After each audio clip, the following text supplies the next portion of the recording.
Tampa Bay. What's up?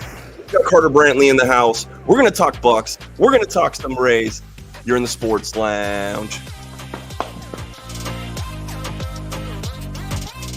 And now, you're tuned into Tampa Bay's RBLR Sports. What is up, Tampa Bay? It is another wonderful Sunday morning. The vibes are good. The Rowdies got the 3 points last night, so I'm a little under the weather from drinking. So to get me through this hangover Sunday morning is of course my partner, my hot tag over there, Chris Glazier. Come in here. You might have to host the show today, buddy. Feeling it today, huh, man? I see you at the celebration drinks last night. Good for you, man. It's a great day here in the Bay. It's nice 70-degree morning. If you haven't gone outside, it was beautiful this morning. Big game day for us Seminole fans tonight. We take on LSU in a big primetime game tonight. So looking forward to watching that one. To all of our Seminole followers out there, go Noles, baby. Eureka, how are you doing, my friend? I think I got a little feel for how you're doing. No, I'm good. There's a lot of wrestling this week, which we will get into a lot later. A lot of big stuff going on in that world, which we'll get into later. But you interesting. You showed up with your FSU stuff, talking about a Louisiana team, and that sort of goes into our special guest that we brought in for today, and that is none other than the one and only Carter Brantley, who is our one of our hosts over at RBLR Bucs, but is also very, very knowledgeable. You've probably heard him on the internationally famous RBLR Rays podcast. Mr. Brantley, welcome to the show, and thank you for being here. Absolutely. Thank you for having me, man. I'm definitely excited. Love the Sports Lounge show, just chilling, vibing, relaxing, the usual. So excited to be on here. Thanks for having me. Well, first off, wait, is your family, or you guys are LSU Tiger fans, right? I mean, loosey goosey kind of thing. How much are they beating up FSU tonight by? How much? What's the Well, I'm not gonna say all that because I don't know. No, I hate the LSU coach. That man is just as bland gets. So I'm not even really like super upset if they lose to FSU tonight, because that LSU coach just looks like, I mean, he's a Notre Dame guy. But anyways, my dad's from Thibodaux, Louisiana, kind of moved around a little bit within Louisiana. And my mom's from Gulfport, Mississippi. So they actually don't really have any official affiliation with LSU, but like they root for LSU and the Louisiana Raging Cajuns, UL Monroe, like all the Louisiana teams or colleges support. But they actually met at Southern Miss when Brett Favre was at Southern Miss. It's now kind of a dubious honor because of, but back then it was kind of a cool little anecdote. Now it's kind of like, oh shoot, that sucks. That's how it be sometimes. Well, so we have Louisiana and Mississippi, and I'm sure there's another state in there. How did you end up getting to Tampa Bay? So I was actually born in Texas, Denton, Texas, right near TCU, actually, funny enough. Go Buffs. Heck yeah, they just lost, But I was born there, and then like when I was 3 months old, my dad got a job at USF, go Bulls, Let's go. who unfortunately, of course, lost to Western Kentucky yesterday. Oh, they don't play football. I don't know what you're talking about. Right. Yeah, exactly. They don't play good football, that's for sure. But he got a job as a trombone professor at USF, so we moved here, and I've been here ever since. Really, I moved to Winter Haven last year for like a year for a job, but I'm back in Tampa. So, and I started going to Rays games when I was like, I don't know, like 1 or something, because I was born in '99 and we moved over here, and then in 2000. So during the kind of the rough days of the Devil Rays, I know you got the jersey on, Eureka. Hell yeah, I miss those jerseys. But yeah, we went. I've been going to Rays games since I could walk, really. Like my dad would get the nosebleed seats, and then he'd change my diaper. Like he'd get like front row nosebleed seats and just change my diaper out there, because there was nobody there. There were like 20 people there, so no one really cared. But yeah, that was kind of my introduction to the Rays for sure. But I actually technically grew up a Saints fan. I know that's going to gross out a lot of our followers, but I've distanced myself from that fandom just because, I don't know, man. There was a lot of stuff with the Saints that just I can't get down with. So yeah, that's how I kind of got introduced to Tampa Bay sports. So that's interesting. So you were a Saints fan growing up, or you just not at all, right? Well, I was growing up, but I don't know. They signed Jameis Winston. They have the ownership that's kind of weird. I'm still a Pelicans fan. Go Pelicans for all our Okay. followers. But I don't know. The Saints are just a weird team, and their fan base just kind of drove me crazy with the whole defensive pass interference, the conspiracy theories, the NFL's out to get them. Like, oh, it's just exhausting, And I started covering the Bucs when I graduated college, like for creative loafing and for other outlets. So I was like, you know what? I can't be a Saints fan anymore. I got to push that aside. So yeah, that's kind of how I've evolved as a football fan.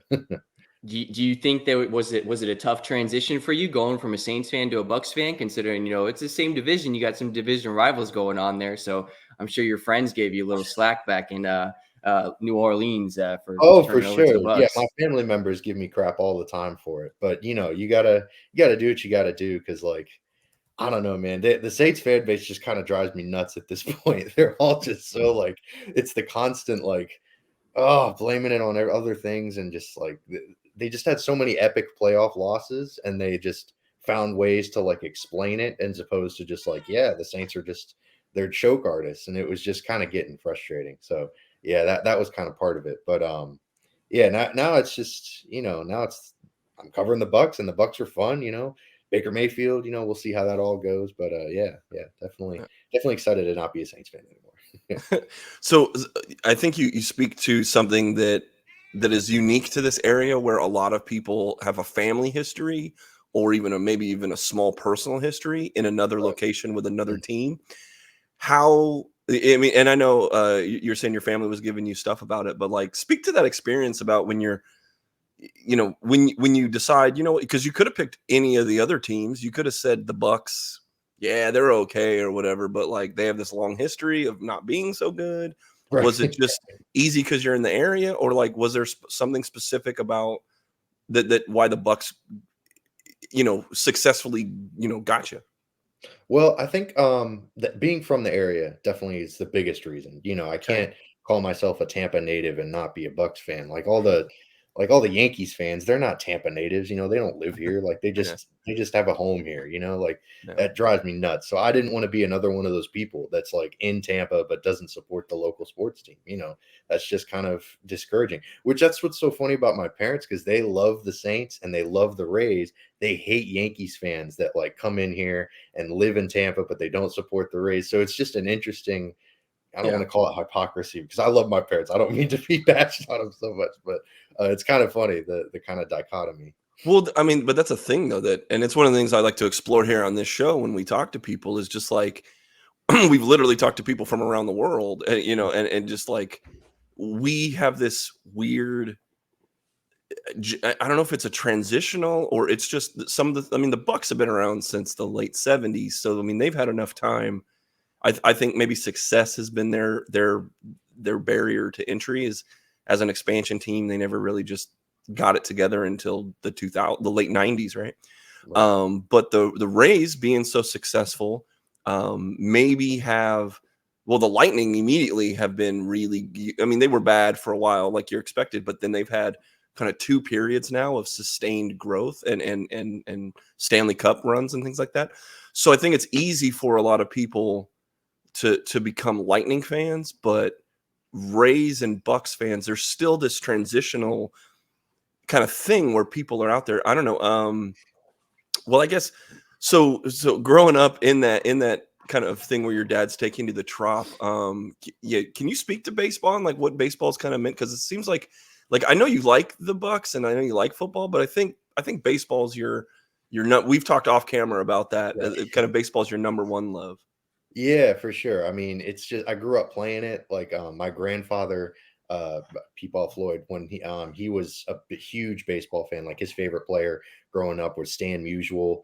Yeah. He introduced me to like this board game called APBA. I don't know if y'all have ever played it, but it's basically like Dungeons and Dragons, but Yes. baseball. It's Yes. awesome. It's so Yes. fun. I haven't played it in a while, but I just grew up playing that. Like it was I think it was like the 2000 All-Star edition. It was when the All-Star game was in Fenway and that it was like a set of cards and like they had Sammy Sosa and Roger Clemens, Randy Johnson. It was a bunch of really cool old style players. So we'd play that game, and like my grandfather would like narrate the game while we were playing. I was like a little kid, so for me it was like the coolest stuff ever. Yes. Like he was like, and Sammy Sosa drills a line drive into center field because you roll the dice, and then that's the that's the game. And yeah, it was a blast. So that's kind of how I got my introduction to baseball. Was really through him and my parents as well. And yeah, just growing up going to Rays games all the time. I mean, it's hard not to feel an attachment to it. It's part of your childhood. It's how me and my parents hang out a lot of the times. Like now, like I'm living on my own and stuff. So, we don't necessarily see each other every day like we used to. So going to Rays games is a family thing. It's like, all right, we'll pick you up and go to the Rays game, have a good time. So yeah, I mean, and plus the Rays have sucked, for the first half of the 21st century. They were bad. So now that they're really good, now it's like, oh shoot, it's fun. So it's kind of like, I don't want to say growing up with the team, but you kind of are like, now I'm an adult and the Rays are kind of adults, I guess you could call them in the baseball world. So it's definitely been a fun thing to see for sure. Do you have a special moment, with the Rays history, or maybe a favorite player that really, kind of just that one memory you'll always remember, that kind of like, man, I love baseball, I love the Rays? Is there any kind of moment you have like that? And maybe, a favorite player you have, maybe a moment of a favorite player that you used to watch growing up, or even a current player now? Yeah, absolutely. I definitely have a lot of kind of weird, obscure favorites. Like Cliff Floyd played for the Rays in '08, Yep. and he Yep. had Two Shorts Blow the Whistle as his walk-up music. And I thought that was the coolest thing ever. So I had a Cliff Floyd custom-made That's Rays awesome. jersey because like no one was making Cliff Floyd shirts. So I Nope. was like, oh dad, I gotta get a Cliff Floyd jersey. So he was like, all right, son, we'll go get you a custom one. It doesn't fit anymore because I was like 9 when he was on the Rays, but that was a really cool one. There was another player who had James Brown. A lot of it's music based. I don't know why, but because my dad's a musician and I grew up playing music, so that was a big thing. But there's a player who had "Papa's Got a Brand New Bag" by James Brown as his walk-up music, and I forget his name, but he was like a bass stealer. Fernando Perez, I think his name was, but I can't remember for sure. But yeah, he was a really cool player. Cliff Floyd's my favorite though. I love Cliff Floyd. He Okay. was so Interesting. cool.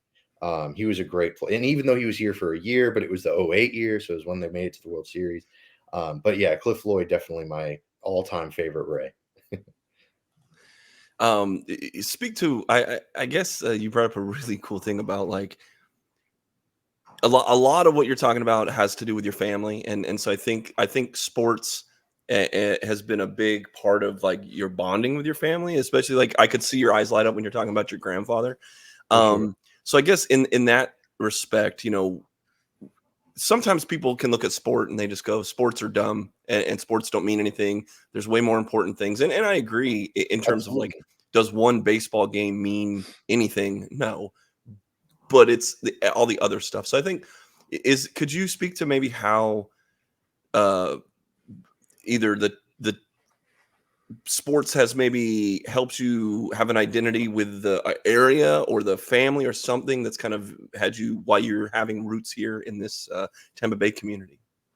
Yeah, I mean, it's definitely a lot easier to kind of reach out and connect with the community when you're going to public sport events, or maybe even just going to a bar to watch a game, because then it kind of gives you an excuse to get out there. It's Mhm. not just like sitting at home and like, well, I don't know anybody here, like I don't know anybody in this city, so I'm just gonna sit at home and feel sad about that and just be a loner. But Yeah. instead you can kind of push yourself to go out. Plus with the family, like it's kind of the same thing. Like it gives us something to do. Like we'll sit around and watch the Rays game, or we'll go, go to a sports bar or something and watch it there. So yeah, it's kind of a unifying thing. But at the same time, I do I do like what you said. Like sports aren't everything.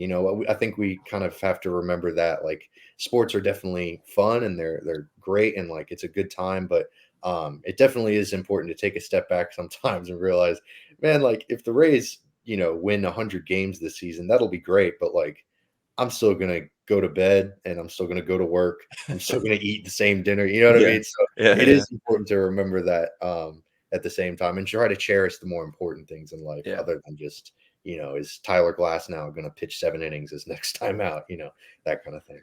Yeah, it's such a dichotomy because I go, I have family members who are just like, sports are stupid. And why do you Right. spend? Because as much time as obviously I spend and we spend covering and producing content and doing all this stuff, it kind of envelops our life. And sometimes it's important that people go, yeah, man, it's so stupid. Why don't you do something else? But the dichotomy is that while it is sort of meaningless in and of one speck of it, it's kind of this thread that runs through the community that I think can unite a lot of us. And like, I mean, I've been in those situations where it's game 7, final period of a Lightning game or overtime of a Lightning game, and that it's a playoff game 7, and then they score, and you have tens of thousands of people all in one moment sharing that there's an energy, and there's a I'm getting metaphysical about it, but like there definitely is something there.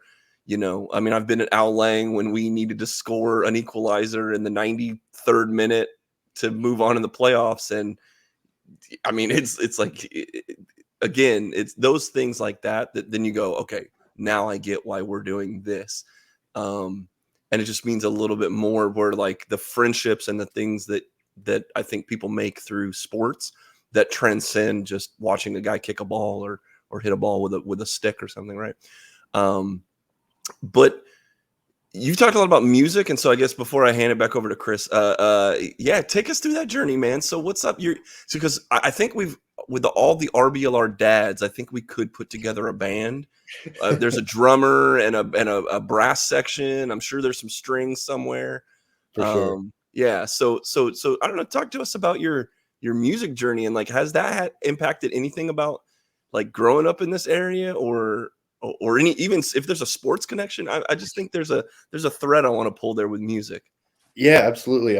My dad has taken his trombone choir and performed the national anthem at the Rays and the Bucs Let's games. go. Um, I played on the same flag football team as John Gruden's son, who I know John Gruden, another one. It's like, oh, no, kind of cringe when you say his name. But at the time, it was cool because he came to one of our games, and then when my dad performed the national anthem, John Gruden kind of helped, because it's a weird timing of it when you perform the national anthem, especially at football games. Like the Jets fly over, and you've got to like kind of finish. You want to time it up, and so my dad was kind of nervous about that. But John Gruden was standing right next to him, I guess, when they were playing it. And John Gruden pointed up to the Jets flying by.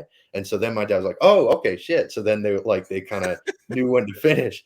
And then afterwards, the Bucs won that game. I think they were playing the Titans, because I think it was when Vince Young was on the Titans.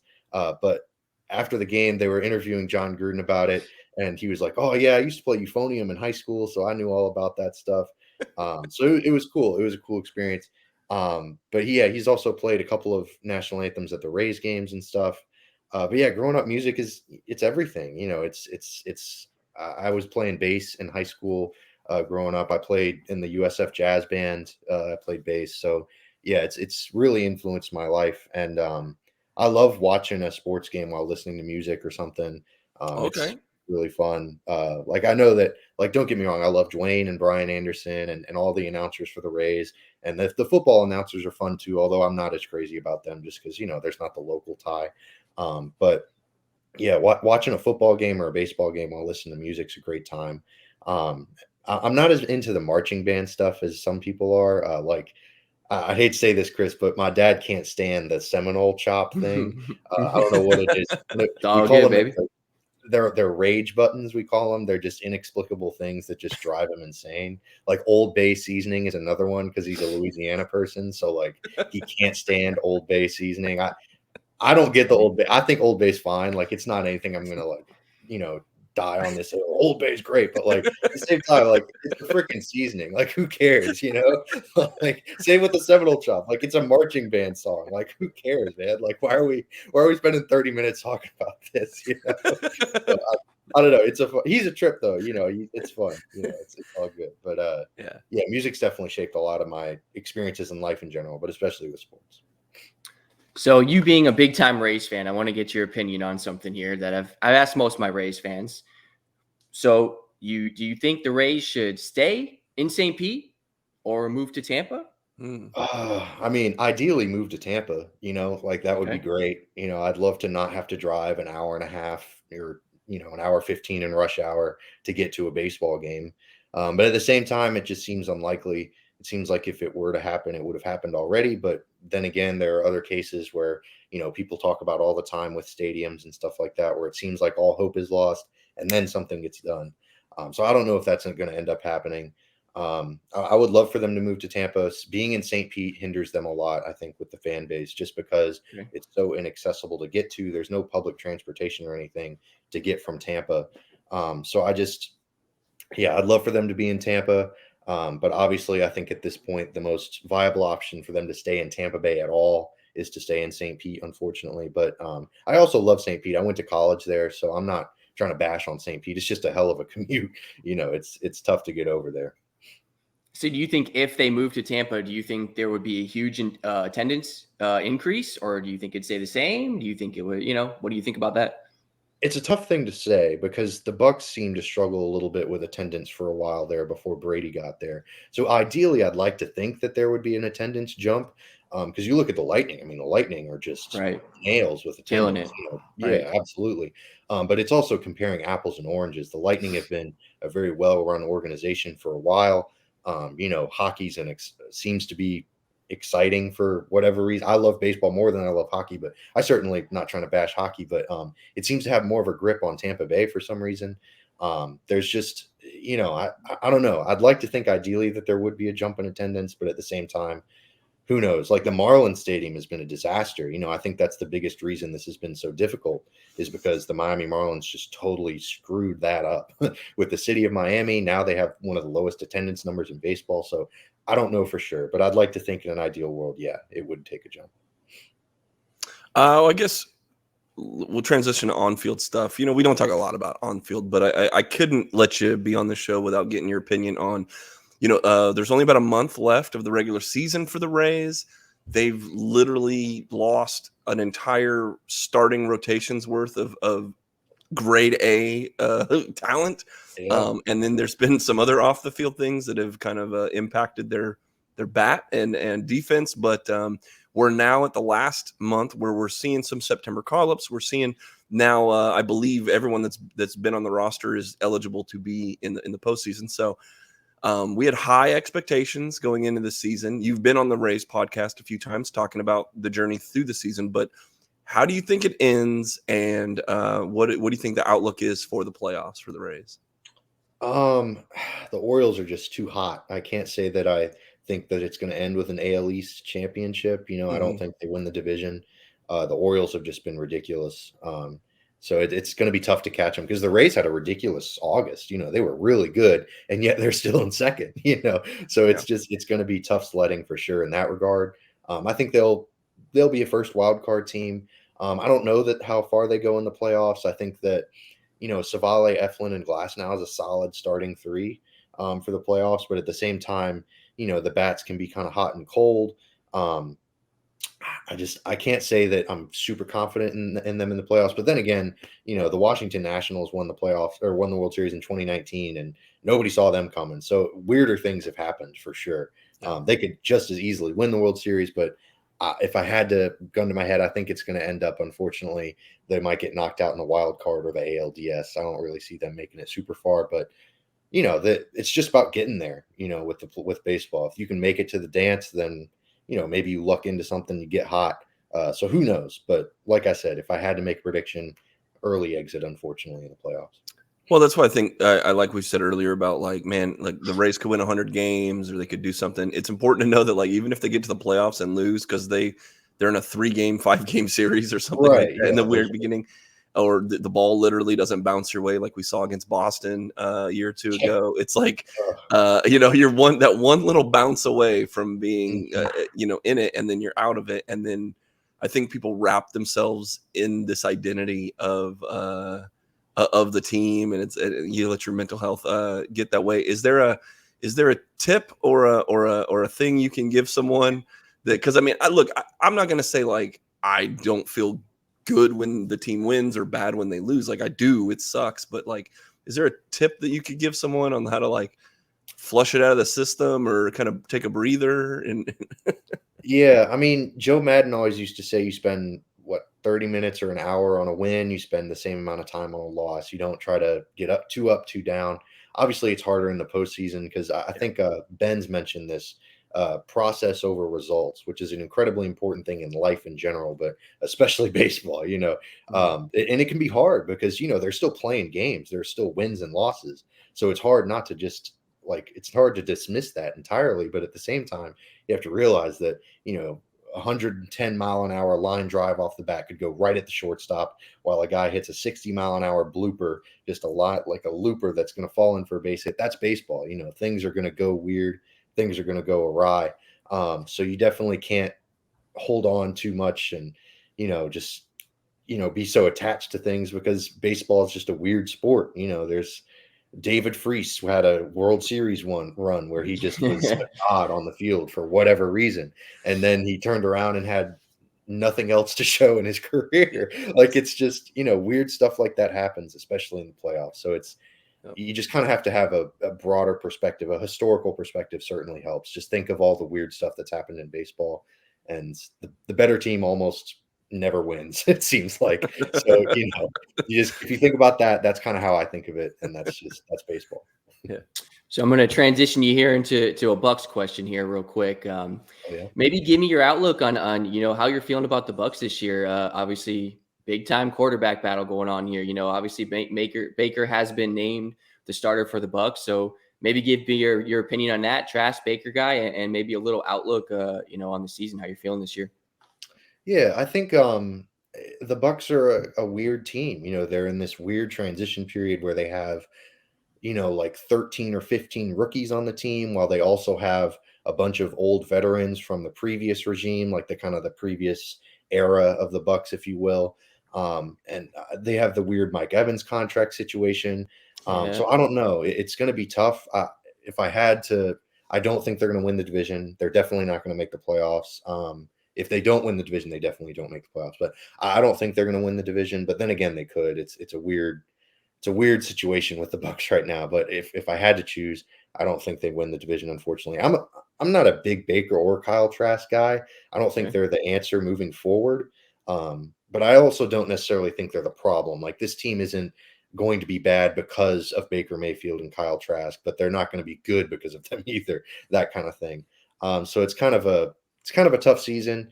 I'm hoping that they commit to something. They either commit to a rebuild, that's really their only option. They can't commit to winning because they just don't have enough talent, unfortunately. But I hope that they just kind of sink more into this. All right, we need to take a step back. Brady's gone.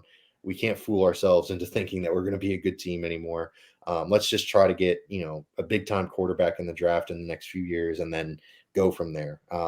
So I don't know. I'm not really super optimistic, but I'm also not like all doom and gloom either, because it's weird. It could go either way for sure. Well, dude, Carter, my guy, what a good conversation. We've talked about everything from diaper changes and brass sections to jet flyovers and the meaning of sports in life. So what a hell of a thing to get done in 28 minutes. So dude, I gotta say thank you again. If you're listening to this, you can catch Carter weekly on the RBLR Bucs show, as well as all of his writing that he does for a couple different outlets, but Creative Loafing being one that you can go pick up at any stop around the entire Tampa Bay area. So you have seen his words. I hope you've heard his voice, and I hope you continue to check that out. Carter, anything last words from you before we ship you on the trolley and get you out of here? Nah, man, I'm chill. I really appreciate y'all for having me on. This was a blast. Thank you so much. Hope y'all have a great rest of your show, and I'll see you Wednesday for our recording of the Bucs show. So definitely check us out there. Thank you again for having me on. It was really a great time. All right. Well, we thank Carter for leaving. For being here, but not for leaving. But we thank him for being here with us. Chris, it is time for the bet of the week. What do you have for us this week, buddy? Oh, actually, wait. How did last week go? Last week we hit. Let's only go. One loss, one push, and the rest. I think I'm 3-1-1 if I'm not mistaken here. So, games today at 4:00, so you got plenty of time to get this pick in here. I got Zach Gallen over 17.5 pitching outs. Okay. He's crushed it at home. I really like the odds here. He's hit the last 12 at home, so it's home against Baltimore. That's my concern. But Baltimore being on the road in the West Coast, Zach Gallen's a top tier pitcher. They're fighting to get into the wild card, so I really like the odds on this one. So got Zach Gallen here over 17.5 pitching outs in whatever app you guys are using. Try to lock that one in. But quick update with the Hard Rock here. The Hard Rock did respond to Wes Flagler, or Wes Flagler responded to the courts, and then the courts asked for Hard Rock to respond back with that was like a 3,900 page, like 24 page, whatever, for their response. So we're currently waiting to see, that they have responded by the time frame. So from what I was reading online, it's looking like it's still possible. It's going to be really hard if these judges overturn this. They said this hasn't happened since 2021. So as for the start of the football season, I don't think so. They said sometimes it can take the courts a little bit to respond to these. Obviously, we're hoping that it's a lot quicker rather than the latter part of it. But they said sometimes this can take a little bit. So hopefully if the courts respond in time, and they can get this overturned. And like I said, technically right now, Hard Rock could drop if they wanted. They're legally allowed, but they're just trying not to upset the judges and do the right things legality wise. So it's kind of where we're sitting right now with that. Hopefully sometime this year, I'm really praying that we can get that Hard Rock bet going. So all right, well, keep us updated when we hear more of that stuff. For sure. We're going to do something a little different.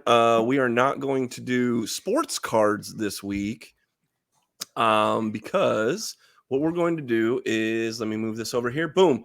We're going to unbox. These are what's called a retro. Back when I was a kid, I collected the WWF Hasbros. I don't know if you know. Yeah. I'm gonna unbox it. I got to pull the tape off this box here.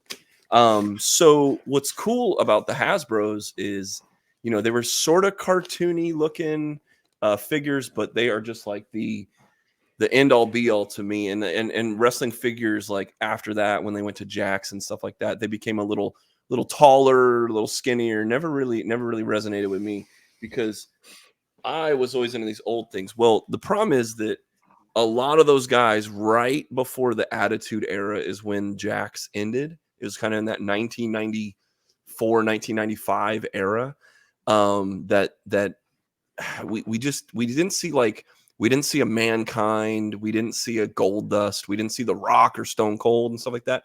So what Mattel did is they went back for these collectors like myself, and they started making those the legacy guys in that old style of the Hasbro era. Well, fast forward to today, that line kind of didn't do so well, but it had a cult following. So then what they've done is, instead of putting these in stores, instead of putting these on the shelves, they've put them as these 4-packs, and you have to buy the whole 4-pack. But it's still a pretty good deal, still pretty good price. And these sets now, this is the 4th one that they've done. I believe it's the 4th wave or 3rd wave. They've made some NWO guys. You can look up a lot of these guys. I mean, they've made some newer guys too in this line. There's a John Cena, there's a Roman Reigns, there's a the New Day guy. I mean, there's a bunch.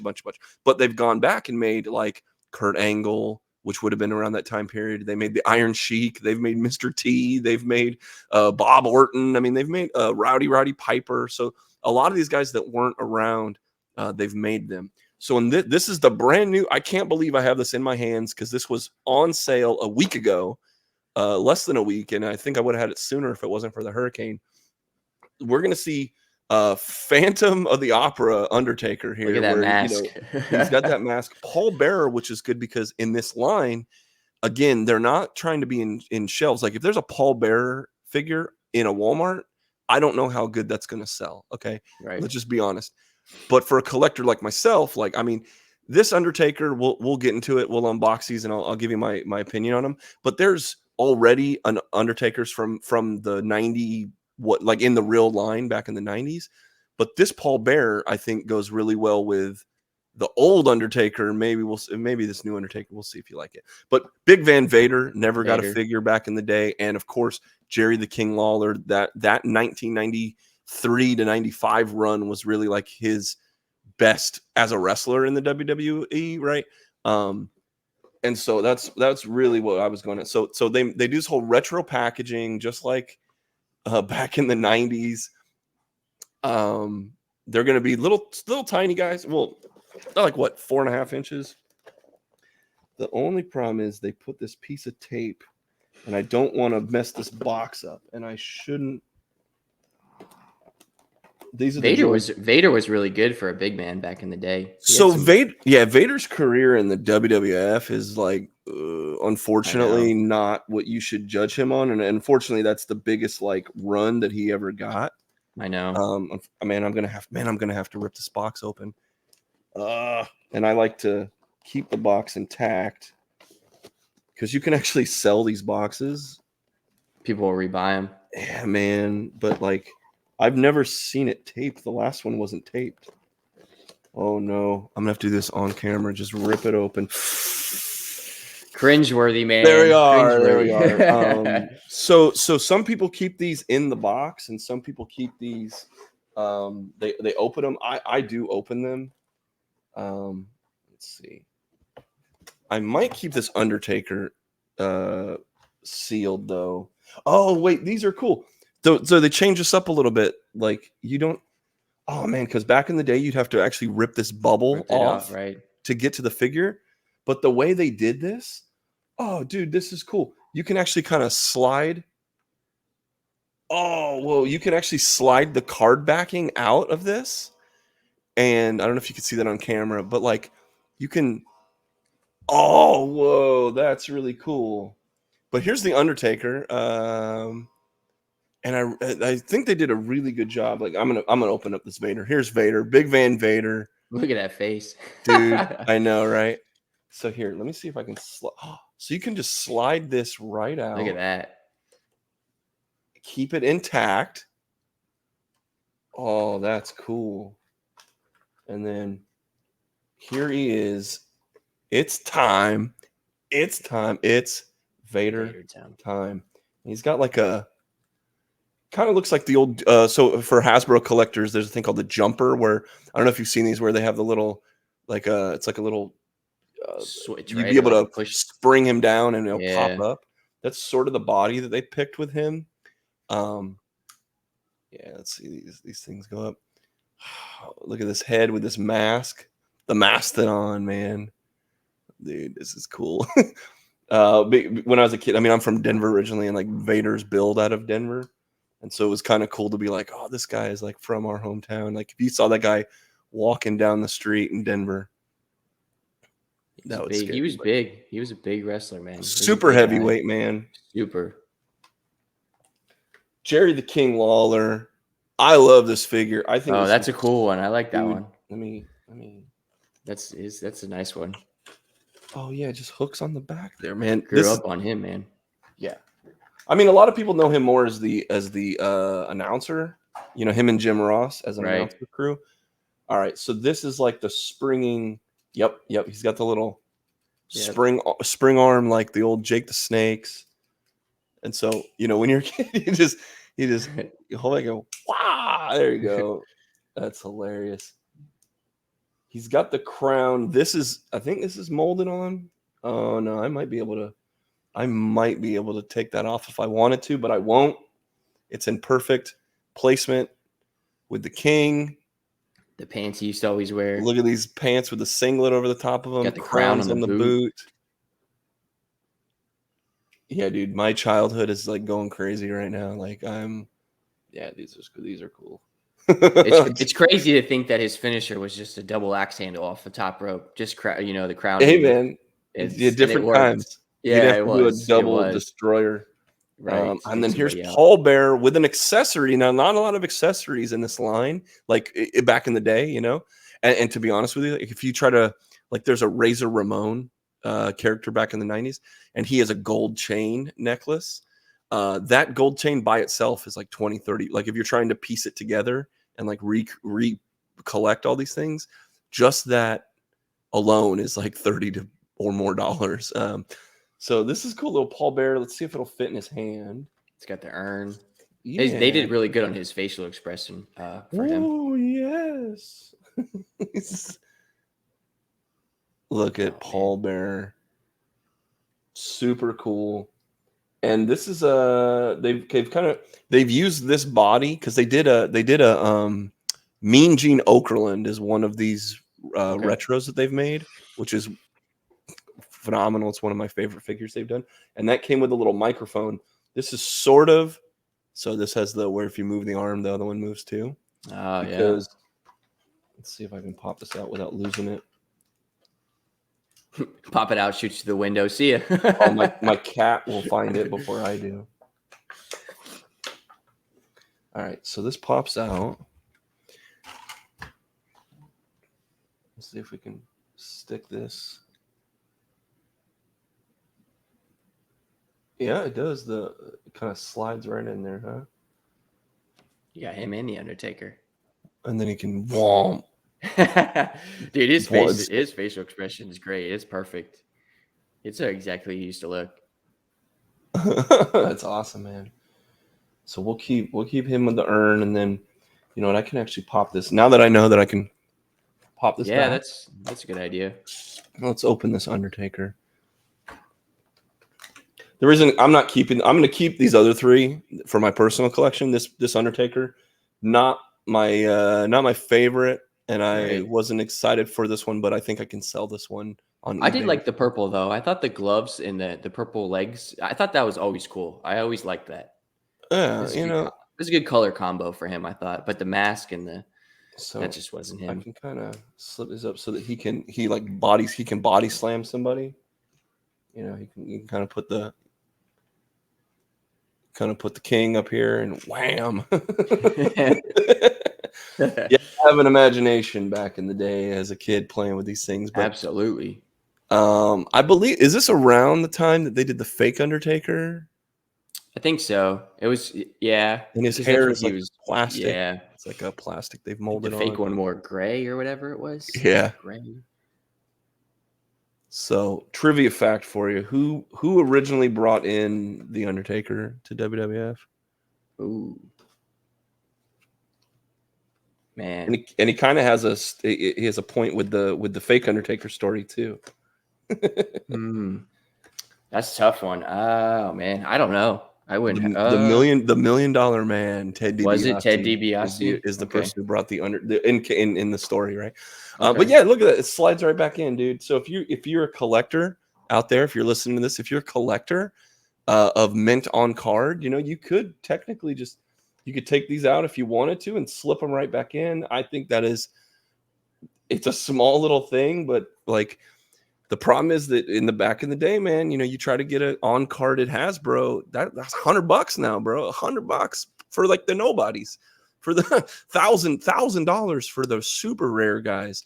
And, you know, you'd have to just rip that bubble right off the card, but you don't have to do that now. So, man, I am excited. These are going to go right on my shelf with the rest of my Macho Mans and the Ultimate Warriors and stuff. And now we have legends. We have these awesome figures.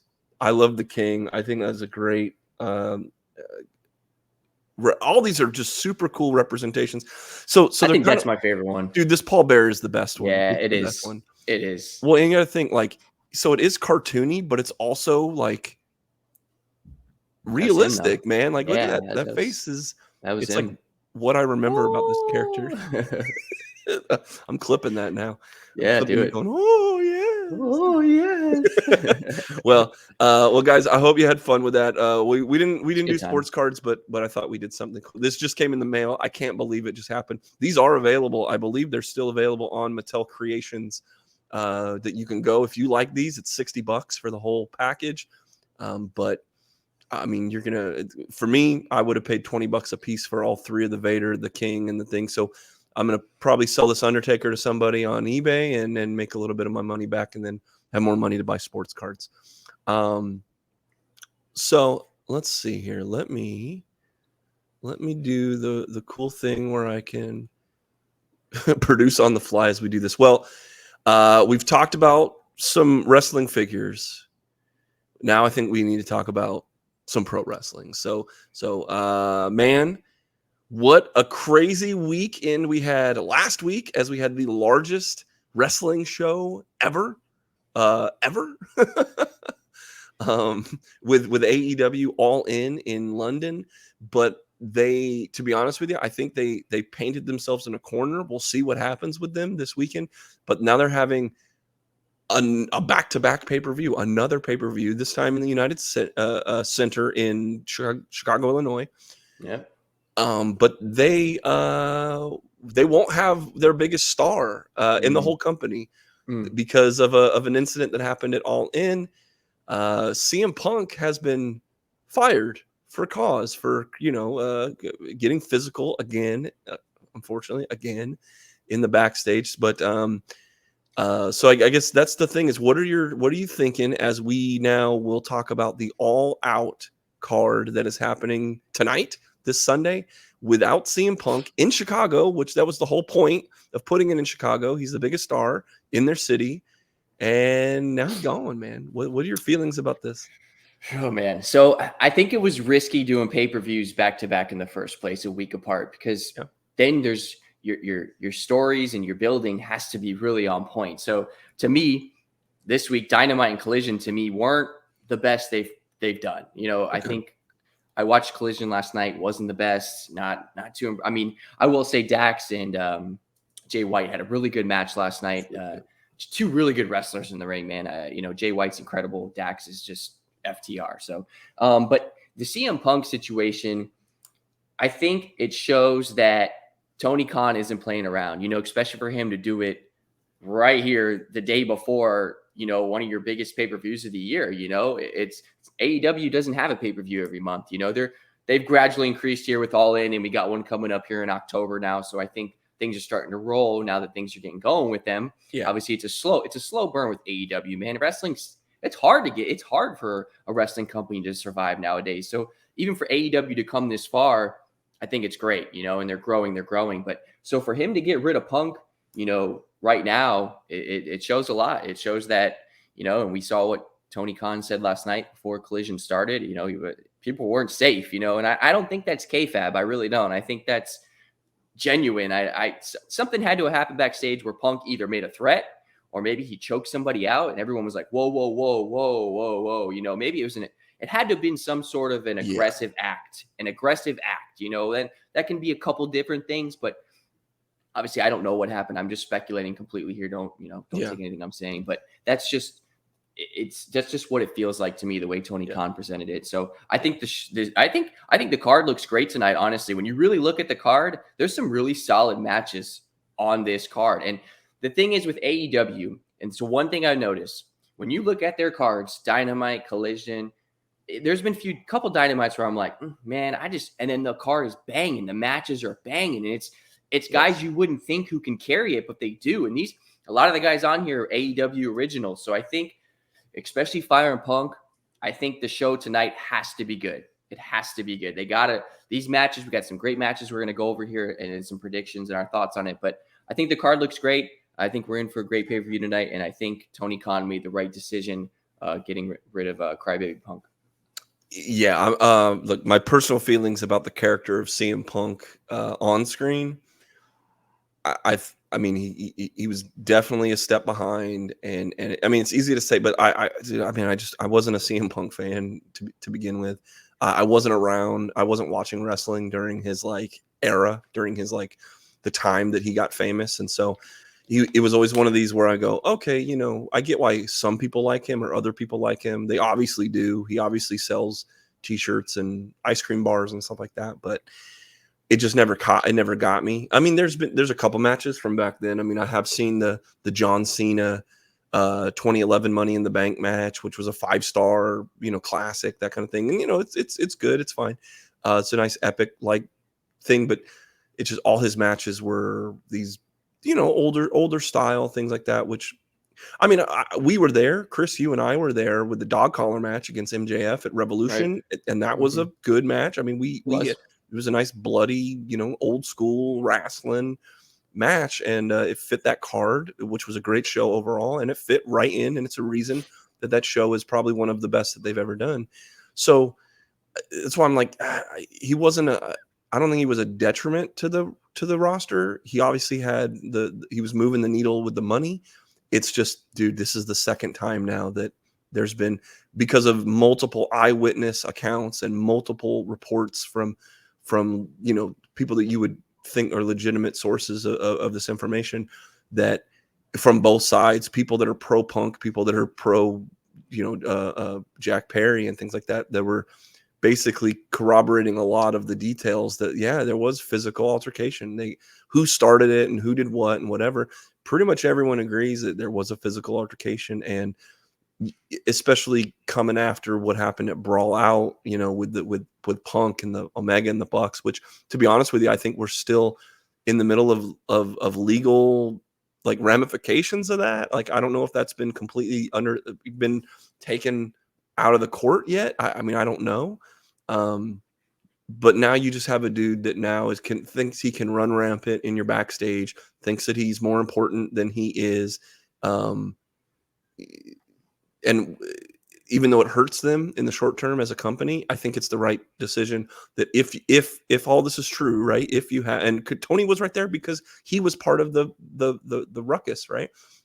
If Tony feels that he's got an employee or a contractor, under contract, that's causing harm to his other performers and the overall safety. Now, I think it maybe was a little overblown to be like, I've never felt like my life was in danger before that.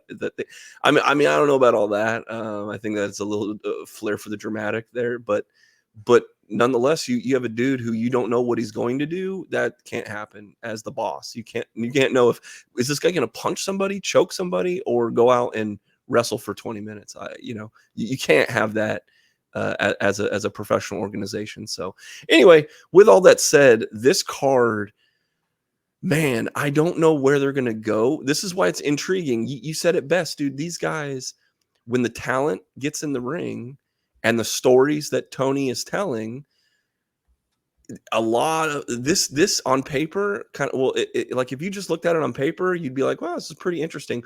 The lead up to it has been very bad. I will be the first critic to say, one, I think it's a detriment to have this right after the largest show they've ever done. Maybe next year, when it's not as novel, when it's not as like we kind of anticipate what we're going to get out of the Wembley show, a large giant thing. But they really didn't promote this as a separate show. They didn't promote this as like on its own. It's a show you need to watch because you're going to get larger than life main event thing, because they overloaded on purpose, rightfully so. They overloaded the Wembley show. So this has always been like a second thought after. Maybe it's going to be some rematches, maybe whatever. And we didn't even know the card for sure until even last night. And we still don't know what's really the main event of this card. Like so really Tony's kind of hoping that it's guys like you and I that watch everything they do are going to tune in and pay another $50-$60 or whatever it is right after spending $50-$60 on a pay-per-view 7 days ago. Right. But with that said, man, there's a lot of these matches that I'm like, they could go this way. They could go that way. It's up in the air because I don't know, now that you don't have a CM Punk, and they were in the middle of telling a story that they hadn't really completely dove into. So in that case, it is okay to pull Punk because, like, I think you can kind of go on, but you definitely have to divert what your future plans were going to be, because they were doing a long-term build into an eventual maybe MJF and Adam Cole, MJF and CM Punk match to unify the belt that Punk was walking around with, saying he was the real champion, versus the champ. And that MJF had never even mentioned CM Punk talking smack at all about this. And I think there was a way to get into that, like a reason you could say that.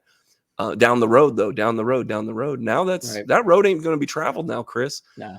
So I'll throw it to you, man. Let's talk about this card. Let's make some predictions. And I'm interested because I think we might have a lot of different opinions. Oh yeah, on this card for sure. Yeah, let's get into it. So I would guess the first I think the 8-man's the main event. From what I read online, everyone's saying the 8-man tag is the main event. I could be wrong.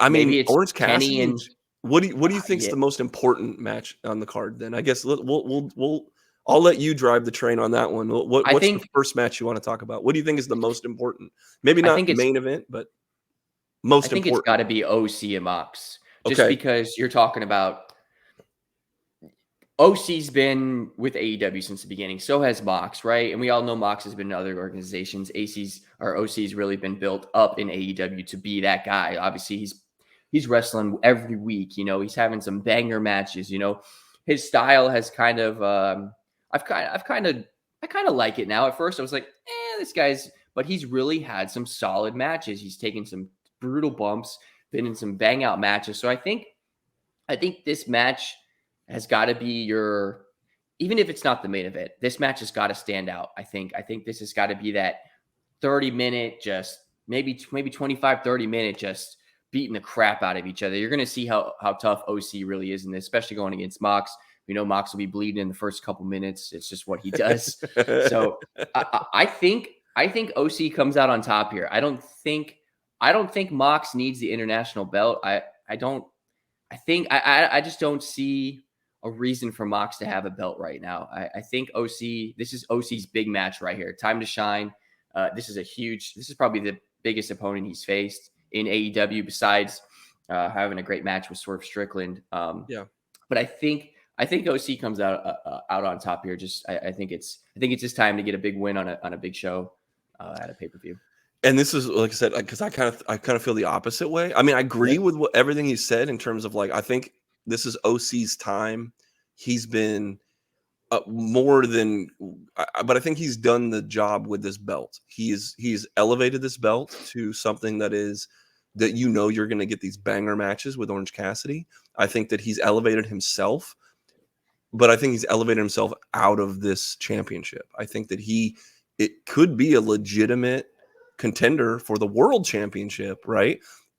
With against MJF, or even if they switch the belt at some point with Adam Cole, you could have an Orange Cassidy main event for the world championship at some point. You'd have to build up to it, but I think I think Cassidy's done his job. He's defended it against everybody in the world, and they've been playing this whole story where the best friends beat. Well, they lost in the car match, right? Yeah. But like they fought them. Trent in the three-way we saw in Tampa. You know, Trent beat Penta and Mox in a three-way, right? And you've kind of shown that best friends are getting the push. But I think this is where they put the international championship on Jon Moxley. This is the one, and maybe they have a rematch down the road, and maybe that's where OC overcomes this demon. We'll get to a dragon in a minute, but I think this is the time that Moxley gets the belt put on him, and you put a belt on a heel. It's because now you don't have CM Punk running around with a belt anymore, and so I think, for no fault of Orange Cassidy, I agree this is going to be a banger match. I think it's the most important match on the card. It should get the most time. It should be in the biggest position. It might even be if it was the main event, it wouldn't surprise me. And I think that with some other things that are going to happen on the card, that Moxley ends up being the one that wins this one. But it could go either way, and I wouldn't be so disappointed if Orange Cassidy retained and we just keep going with this. Because man, he came up with that "I do not have a catchphrase" Right. like for 2 weeks now, and like I'm like, I think you could still run with that even if he didn't have a belt. Like he doesn't need the belt anymore, is what I'm. Neither does Moxley, but I think putting some gold around Moxley's waist without having to sacrifice MJF or I think it's the way to go. So we'll see that. Look at that. We're already differing opinions. First one, baby. What's your second most important match that you think? Oh man, it's got to be it's tough because I feel like Omega and Konosuke Takeshita. Yeah, I feel like that match is important. This has been building for a while. You know, obviously Don turned on Omega at Blood and Guts, and it's been a big deal, especially last week in All In. They had that big match, and Takeshita got the roll up win. You know, and we didn't see that coming. I had the Elite win in that one, so I think this is going to be a really, really good match as well. You got two.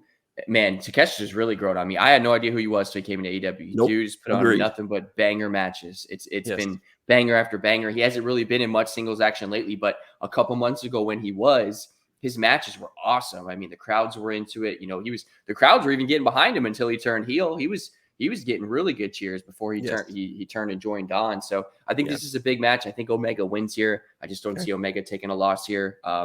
He took the roll up last week, so I think that was kind of Takeshita's, you know, big moment and all in. They give him the roll up, and then I think Omega takes this one here. Agree with you in a lot of things, except I think Takeshita wins. I think that Don Callis cheats.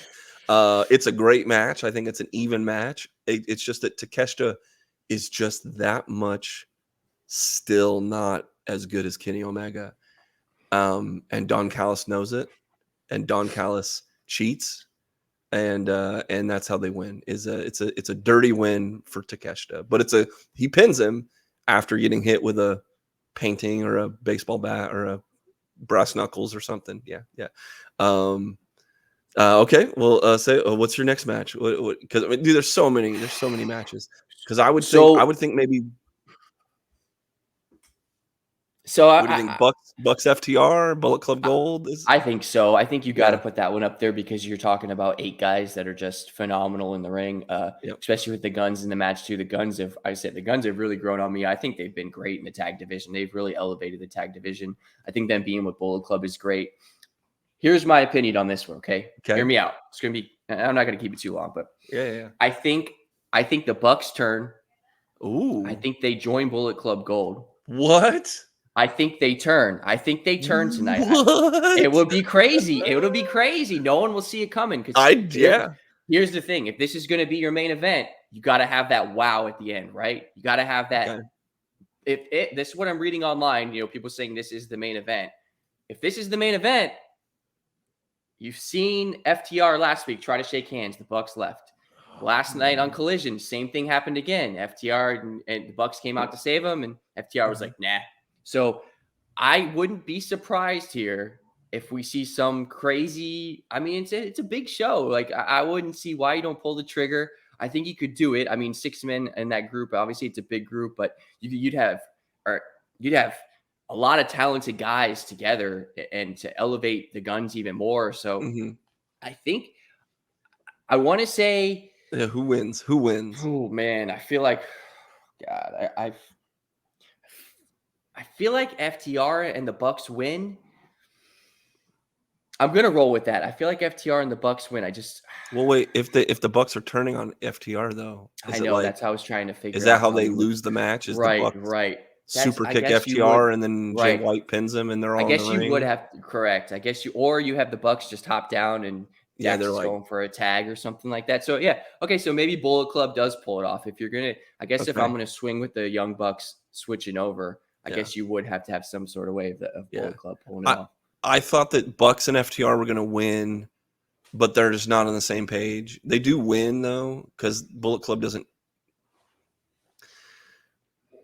I mean, I don't get why you would beat the Bucs and FTR. It's just that I think the Bucs lean into Chicago because they're gonna. Well, man, they didn't get booed as much. Well, they got booed towards the end. Like there wasn't CM Punk chance until the Bucs showed up on Collision last night. So maybe the crowd turns on the Bucs and of course FTR, those are Punk's boys, right? So I think they win. Bucs and FTR win the match, and then we don't get a handshake or anything. In fact, that's where the Bucs like take out FTR in the middle of the ring, but they don't join Bullet Club. But they're just like, look, we don't like those guys, but we don't like you either, and that's why they win. But it's like. There's some confusion. The Guns almost pinned the Bucs in the ring. Like it's a thing to make Bullet Club look good, but I think they can lose without really losing their status. Sure. But there's still story with Bucs FTR. I don't know if they're building up to a rematch immediately, like at Wrestle Dream or a Grand Slam maybe or something like that. I don't know if that happens, but they definitely I think are going to tell the story that these teams don't like each other. Even if they're not going to wrestle again in a while, this is a forever program. I think they can. I think they can always be rivals. They can always be guys that like, hey, I respect you. You're on my level, but I don't like you, dude. Like you drink tequila, we don't. Like we collect shoes, you don't. Like we do flips, you do fists, right? So. But there you go. All right, cool. We're little twist three, in there, we're man. 3 Little for twist. 3. Why not? We're Why not? 3 We'll for throw a 3 twist and in there. being completely different in our picks. It's fun, man. It's good stuff. We're losing really important. I mean, a lot of these matches are good. Like, I guess what you think the Adam Cole MJF versus Dark Order? Yeah, just because your two biggest stars right now are going to be in a match. Obviously, there's no way they're losing this match. It's great for Dark Order, though. Yes. Honestly, a lot of people were like, "Oh, why Dark Order?" I thought it was great. Dark Order's been around since the beginning. Like, Silver and Reynolds have put in so much work. If you've watched since the beginning, they've been with Hangman. They've done, they've been in some really good matches. They have that little combo that they do where it's a clothesline, suplex, pin that they do, and it's great. Johnny Hungy's little, but that he can go. I think this is going to be a fun match. You're going to see a lot of probably some joking in there, and MJF doing some funny stuff with Cole towards them. But obviously, see, this is good too. Like Dark Order's a little more serious now, and I like that. I want them. I mean, I like them being goofy and whatever, but as good guys, I want them to be. I want the Dark Order to turn heel again. I want them to be that heel faction that's in the middle of the card that we all like. That you have to be on your A game to beat them, but I mean, I could see them putting the Ring of Honor Tag Team Championships on Dark Order, but not in this instance. Not in this. You're still telling this Adam Cole MJF story. I think it's gonna be really good. MJF trained with actually was trained by like Reynolds back in the day. They all went to the same school up in Creative Pro Wrestling in New York, and I mean it's gonna be a fun match. I think it's gonna be good. A lot of technical cool stuff. A lot of double team. A lot of cool things right in the middle of the card. I think it'll be a good match to have. But yeah, Cole and MJF. There's no reason for them to lose the belts, and there's no reason that this couldn't be fun in the process. But maybe, I don't know, 12 minutes. Just to elevate Silver and Reynolds. It's their time. It's good for them to get a tag match on a pay-per-view. I think it's the story is they go darker, pun intended. I think that Cole and MJF like start out like, LOL, we're joking around, Johnny Hungy, and it's like, no, dude, we came to beat you. We came to beat your ass. Like we came to win these belts, and and maybe even they cheat, or maybe even they do something. You got Evil Uno on the corner there. I mean, there's story that they could tell that, and it's Adam Cole and MJF are the hottest babyface tag team right now. Absolutely, it'd be a good way to get heat on the Dark Order in a good way. I guess. Well, speaking of heat, Luchasaurus. Well, with the only champ in Tampa Bay, Christian versus Darby Allin for the TNT Championship. How do you see that one going? This is a toss-up for me too, because Luchasaurus is really only how many times he defended it? Once, twice. I think. Yeah. Like this has been all about Christian. So is this where Luchasaurus turns on Christian? I don't know. Like is it the time yet? Because it kind of seems like to me like he's not defending the belt, so let's get this belt defended more. Like it's there, but they're not defending it. It's the TNT belt. Like they brought it on for a reason. Like I feel like it needs to be defended more if you're gonna have that kind of a belt. And it's cool. Christian's running around. He's doing the whole heel thing. Maybe they're killing time for something that I don't know. Someone else needs to be champ. Maybe they're waiting for Wardlow to come back and figure that storyline out. I don't know. Yeah, maybe. I want to say Luchasaurus wins this. I feel like Darby hurt his spine last week. They said online, so I don't think you're going to put a belt on Darby right now with his. I don't think he was going to win anyway. I think Christian cheats, helps Luchasaurus win, and Luchasaurus is like, bro, I don't need your help. What are you doing? I'm a giant dinosaur. I don't need your help. Like, I don't need your help. All jokes aside, but I think Luchasaurus wins this by outside interference from Christian or some sort of cheating. Yeah, I agree. But I also think that there's a Nick Wayne problem out there, and it's not that Nick Wayne doesn't like Darby Allin. I think that, and you have AR Fox, depending on what his status is inside the company. I thought he had missed All In because of like the death of his grandmother, but it turns out he maybe also had like a visa issue that he didn't tell, or a passport issue that he didn't tell. I mean, man, I don't know, man. So, but there is a Nick Wayne thread that you could pull where he's inexperienced. He's only 18. He's only been in AEW for like a month now. Like you could have him where he's trying to help beat Christian, or Christian's interfering and he tries to counter the interference by beating, and that ends up losing it for Darby somehow. I mean, but I think Luchasaurus retains, and I'm with you. I think that there's going to be some tomfoolery. Chris Statlander defends her TBS championship against Ruby Soho. They kind of put this together last minute. It's been a couple weeks of build, sort of. Just yelling at a camera. Ruby Soho is part of this. But there's part of a dysfunctional faction they have the belt. The Outcasts have the main belt. Can Ruby Soho kind of be the other person that has a belt? Meanwhile, you've got Toni Storm, who's not on this show, but she's like delusional right now. There's some weird things there. I think Statlander wins this one. I think it's pretty clear too. I think it's just Ruby Soho is going to eat a pin. Yeah. And I don't even think there's outside interference. I think she loses straight up.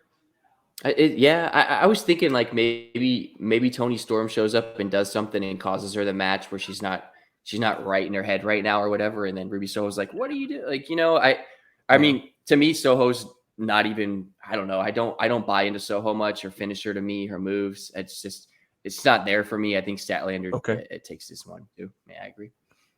Okay.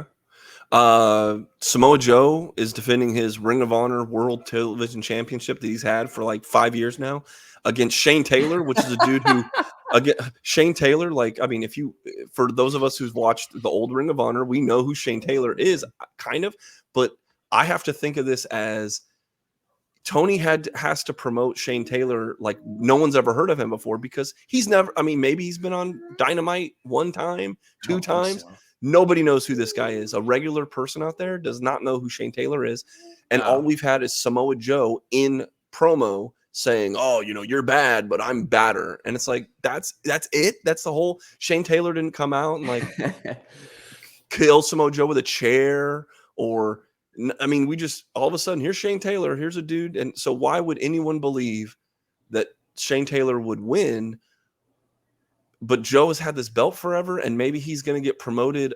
I say promoted, but I think maybe without Punk on the roster, do you push a Joe up to Collision?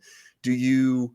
So I could see Joe losing the belt in like a shock. Oh my God, Shane Taylor shocked the world. You didn't even know who he was. Now he's the champion of Ring of Honor. But it's also the TV belt of Ring of Honor. It's like so unimportant. And it was promoted unimportantly that maybe there's like I'm thinking too much into it, thinking that Shane Taylor could win this belt, but Joe doesn't need it anymore. And at the same time, they could use Samoa Joe in a different way. So maybe he loses the belt, but on paper, I think Samoa Joe would demolish Shane Taylor, and there's no reason to think otherwise. It's going to be two big guys slapping each other around. There's going to be some meaty hits in this match, some big suplexes. Maybe this is 15 minutes long. Maybe, they're just going to do some power moves, I would assume. And I think Samoa Joe takes this one in it. It's tough. I think Samoa Joe wins. I kind of agree with you on those type of things where it's match is like I don't know if it's a filler in the middle of the card, or you don't. It definitely looks really like the bathroom card break with this match. So I think. Don't get me wrong. I love Samoa Joe. He's phenomenal in the ring. So I'm going with Samoa Joe here just because I have no idea. What Shane's capable of. And I don't mean to disrespect Shane Taylor. He's a veteran, and he's been in Ring of Honor for so long, and Ring of Honor people know who Shane Taylor is. Again, but other than the story being that Shane Taylor shocks the world. And Samoa Joe takes another loss out of nowhere to a dude that they didn't promote. Other than that, this is the popcorn match, and that sucks. But it is what it is. I don't know, man. I don't know what else. Well, because the other big meaty men slapping meat match is Miro versus Powerhouse Hobbs, which is kind of the same story, except. These two dudes also kind of haven't been around. Like Miro and Hobbs is just like out of nowhere. Hey, I don't like you. I don't like you either. I'm going to redeem you or something. It's like, oh, okay. We're spending $60 for this match, buddy. I mean, yeah, I think this is going to be one of those surprising matches because I feel like these two, well, I mean, Miro came back, but Hobbs has been around and he's not been on TV a lot at all. And I mean, neither has Miro, and he's supposed to be the guy on Collision, and so is Hobbs. So I'm really hoping this match is good. I want this match to be really good. I think it will be. I want a good just 20 minutes, just do some big moves that we know they're capable of. Honestly, I have Hobbs winning this. Okay. I think he pulls. Now my thing is I don't know how this match ends. I really can't. I was trying to think of how this. Does Hobbs win clean? Does Miro let him? Because Miro's always been really protected. Obviously, we know that he doesn't take a lot of losses in the ring. But if you're going to elevate a guy like Hobbs, man, when's his time to get a big win? And why not on a pay-per-view, on All Out in Chicago? Maybe the crowd, I mean, he's heel right now, but maybe the crowd gets behind him in the match and they see like, man, maybe the crowd hasn't seen enough of what Hobbs is capable of. I know Hobbs can go. I've seen his matches. He's there. And I don't know if maybe he's not on TV because they're building him and getting his training in there and they want him, so I'm really hoping this is the match that steals the show. I want this match to steal the show just for Hobbs, just for Miro, two big guys that are capable of putting on a good match. So I hope this match I just hope it's a really, really good match. Like I said, personally, I'm rolling with Hobbs to win here, but I just don't know. I just don't know how it ends. Yeah, I think this is your tables getting smashed at ringside. This is your two dudes just literally falling over each other because they're throwing nuclear bombs at each other, and it just doesn't. Neither of them will die, right? Yeah. And they're both just like two hosses. I mean, I think that the Joe Shane Taylor is more of the slapping, the kind of old Japanese style, just slap, slap, slap, slap, slap. You see a little bit of that with Miro and Hobbs. It's just that these guys can pick each other up. These guys can throw each other, and I think that's what you're going to get. Is you're going to get Hobbs throwing Miro across the ring, and then Miro's like, "Whoa, okay, big boy," and then then they're just going at each other, and that's where they're off the top rope kind of stuff. Can Joe get that muscle buster on Hobbs, right? There's the suplexes and the throws and the tables and the whatever. That's all going to happen in this match, I think. And then it's just two Godzillas, like they've wrecked the entire city around them, but neither of them are dead. And it's just, that's when I think Hobbs wins as well. I could see Miro winning, but the way that I would have Miro win is by submission. And I don't know if you want to submit Hobbs in the middle of a ring, even after going through tables and stuff. I think that I agree with you. I think Hobbs wins this. And I think it's just both these guys are like on their last, like in a Street Fighter, you're on your last little pip of life, and it's just a knockout somehow, in some way. I'm trying to remember Hobbs's finish, but I don't know if he could pick up Joe. Spine buster. It's a spine buster. I mean, he could spine buster Joe. Yeah, I mean, he could do that, and it would look great. And the problem with a guy like Miro is he could lose and not be. He's kind of like Samoa Joe, where it's like he'll lose, but no one will ever think that he's not a badass dude. Like, like Miro could be on an elevator. You think he'd kick your ass, like that's so it's a good and a bad thing. Cause like Hobbs, I think needs to get pushed a little bit more. I think he'll be all right. Miro also is in that same boat though. I could see him winning, but I could also see this just being these guys fighting each other. And then I don't know what respect is worth between these two guys, but you kind of get this like, damn, bro, it took everything I had to beat you. Like you're a badass dude. And then they move on. I don't think this needs to be a long drawn out thing. I think it's just like, no, when you see these guys again and they'll meet again, it's like, oh shit. You remember last time when they beat the shit out of each other for 20 minutes, right? So yeah, hey, look at that. We agree on Hobbs. I think we agree on Hobbs. We haven't talked about, there's two more matches we haven't talked about. And the first one is Ricky Starks in a strap match against the Dragon, but not Ricky the Dragon. It is a returning Brian, the American Dragon, Danielson, who is back this soon. I guess he wasn't able to fly over to England and compete, but here he is competing in a strap match. One I think that a strap match allows Danielson to not have to do wrestling moves. I think you could put him in a garbage match like this. He can pull out a couple things. But did he have a cast on or anything last night? No, he came out looking fine. Yeah. I mean, it was a clean break. Hopefully it healed up just as well. But I think this allows Danielson to not have to be in a top level 5-star match classic. And that's also why I think Ricky Starks wins this match. I think that you would normally not have Bryan Danielson lose his returning match, but it's also, this isn't a big program. This isn't a big thing. And I think they need to put Ricky Starks is going to cheat. Even if it's a strap match, he'll do something else to win. And then he can always say, I beat the great Bryan Danielson.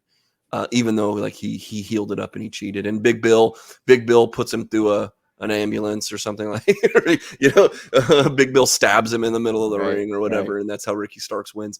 Because I think that's what it is. Ricky Starks wins, but it's not because of Ricky Starks in the end. So I agree. I think Ricky Starks takes this one. Kind of like Hobbs, you got to get your AEW homegrown guys elevated at some point. You can't keep having them losing. There's a big hole at the top of that card right now, buddy. Big time. So I think this is just going to be, this is a randomly put together match. So Starks can get his. I just don't see how Starks loses if you're going to put this match together. It doesn't make sense to me for Daniel Bryanson to come back and win. Starks has been the one here trying to build him up to be that guy, and he's getting there. He's getting there. He's a little corny sometimes, but he's getting there. He's trying. He's working. So I agree. I think Starks takes this somehow, some way. It's probably. I mean, obviously it's a no DQ. So maybe it's a knock him out. Maybe he chokes him out with the strap. I don't know, something along those. Do you think Ricky would have been fighting CM Punk at this event? It's possible. Do you think that's what the match was going to be? It could have been. I feel like my only issue is like there was no CM Punk match announced at all, and it had been a week before. So I guess they waited after All In to decide, and then I don't know if this match you'd have to think in Chicago he would have been the main event, right? You would think so, right? I mean, that's what I would have done. Yeah, he would have had to fight somebody. Why not Starks and do it? They've been and Ricky's promo. Not that you should look all in, but AEW does like to blur the line, and so you have Ricky Starks who's like, dude, this is another time when I was supposed to have my moment. It was supposed to be my main event in the big time against CM Punk, and it got ripped from me. Yep. Like, dude, what, like you can tell he was emotional. Last night. He was. I think there was a little bit of like, bro, you screwed this up for me. Right. And so I think Tony's doing good by bringing in the Dragon again, maybe a little early, but you bring him in and you give him a win. You elevate Ricky Starks in a way. He's cool with it. Yeah, Bryanson don't care. He'll put everybody over. Like, he don't care. He's probably the one that came up with the idea. Yeah. He's probably the dude that was like, "Hey, man, I know Punk's punked out. He can beat me in a strap match. Have Big Bill put me through a table, and we'll call it a day." Yeah. Like, I agree. 100%.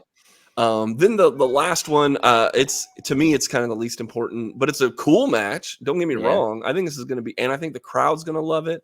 I'm looking forward to it. That is the Eddie Kingston and Katsuyori Shibata teaming up to face Blackpool Combat Club of Wheeler Yuta and Claudio Castagnoli. These are 4 dudes that can go. These are 4 dudes that are gonna. I mean, there's gonna be blood. There's gonna be. What do you think, big guy? Who do you think? I was laughing because in my head, all I'm thinking of was when Claudio was uppercutting Wheeler Yuta last night in their promo. Yeah, why is he got to do my cousin like that? This is how we warm up. This is how we warm up. And like as you're talking about him over here, thinking about it, laughing because it was so dumb. It was so random. But this is going to be a bathroom break match for me, honestly. Ooh, okay. I don't care about the BCC at all. I think they're trying to elevate Yuta, and I get that. Claudio to me has been, hasn't really been in many singles matches. It's been all tag. So I think Eddie takes this one. I think he gets the pin probably over Yuta in the middle of the ring. Well, so this is what I think, because I think Shibata, who wants to put over these young guys, I think Shibata and Yuta get a good little segment where they get to chain wrestle and because Yuta's a really good technical wrestler and Shibata is literally probably the best technical wrestler. I was going to say in the world, but he's up there. I mean, if there's a list, he's in the top 4. And so Shibata and him get to chain wrestle and do a bunch of stuff. And then, of course, just Eddie Kingston and Claudio have a blood feud going on. So they'll have a little bit more of that stiff, strong styles match there too. And then eventually I think that it is I mean, maybe I think Shibata pins Yuta. I think that's how this match ends.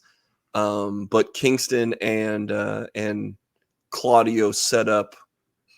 I think Claudio's gonna drop that ROH title eventually to Kingston.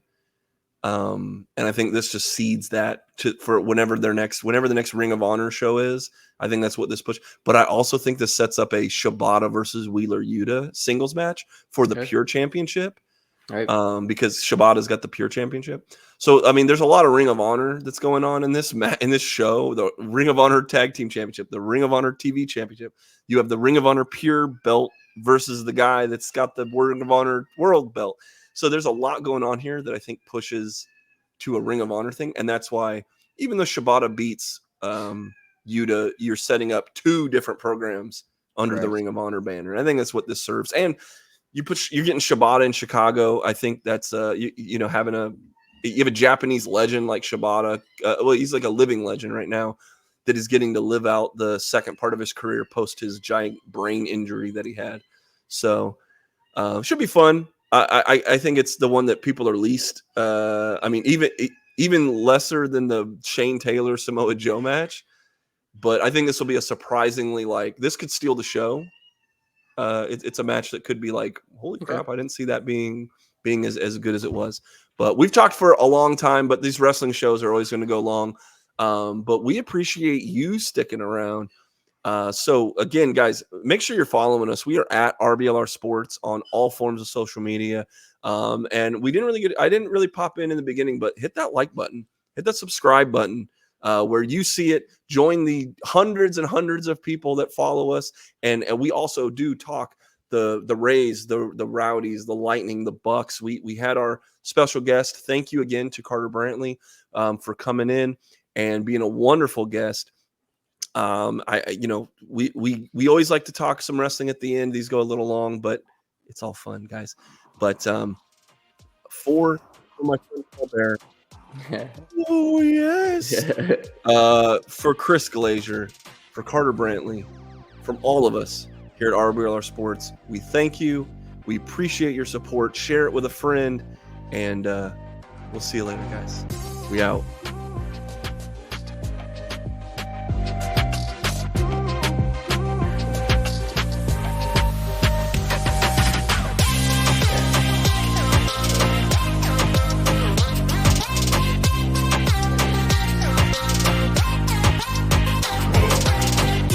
Thank you for tuning into this presentation by RBLR Sports.